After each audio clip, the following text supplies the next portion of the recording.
Remarquons tous les incidents qui sont survenus depuis la montagne de la Transfiguration jusqu'au mont du Calvaire. Christ envoya des messagers pour préparer son arrivée dans un village de Samaritains, mais on ne le reçut pas, parce qu'il se dirigeait sur Jérusalem. Luc 9, 53. La seule raison de leur refus, c'était sa détermination d'aller à Jérusalem. Cela a provoqué une réaction immédiate de la part de ses disciples, qui voulurent faire tomber le jugement divin sur ceux qui l'avaient offensé. Cependant, leur réaction charnelle fut suivie d'une remarque sévère de la part du Seigneur. Si nous sommes résolus à suivre le chemin de la croix, nous rencontrerons inévitablement de l'opposition. Et si nous réagissons en faisant valoir notre bon droit, le Seigneur nous reprendra comme il l'a fait avec ses deux disciples. Il ne s'attarde pas avec ceux qui contestent le long du chemin.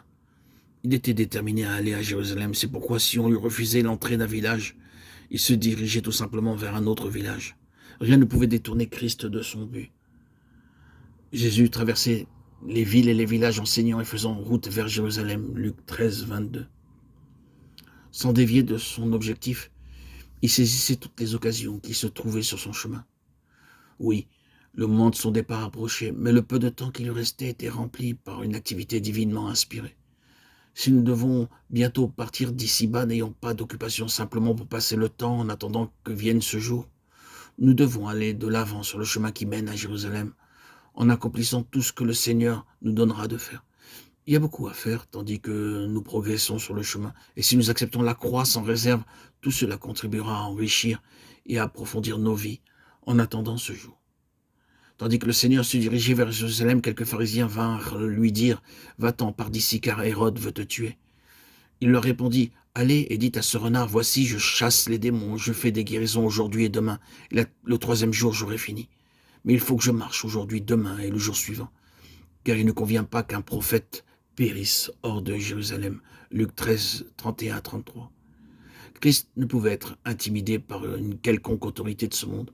Il avait un mandat céleste et cette mission le conduisait à Jérusalem. Il n'y avait pas d'autre alternative pour lui. Rien ne pouvait le dérouter ni le retarder. Au cours de son voyage vers Jérusalem, 10 lépreux vinrent à sa rencontre. Luc 17, 12. Et tous furent guéris. Rien ne pouvait s'opposer à sa progression vers la sainte cité. Mais il n'ignorait pas les besoins qui se trouvaient sur son chemin. Ne nous laissons pas distraire loin du dessein divin, mais que je ne sois pas non plus une excuse pour négliger le besoin des autres, pourvu que cela ne nous détourne pas de la voie qui mène au but. Alors que le moment de son départ approchait, qu'il se dirigeait vers le lieu où il donnerait sa vie sur la croix, il se tourna vers les 12 et leur dit « Voici, nous montons à Jérusalem. » Luc 18, 31. Il n'a pas dit « Je vais à Jérusalem », mais « Nous montons à Jérusalem ». Il n'y allait pas tout seul, il prenait les 12 avec lui. Le moment de notre départ vers le Seigneur fait-il partie de notre espérance? Cette espérance est-elle uniquement un credo ou l'attendons-nous de manière positive? Que faisons-nous en attendant ce moment? Marchons-nous jour après jour sur le chemin de la croix? Sommes-nous seuls ou marchons-nous sur cette route avec d'autres?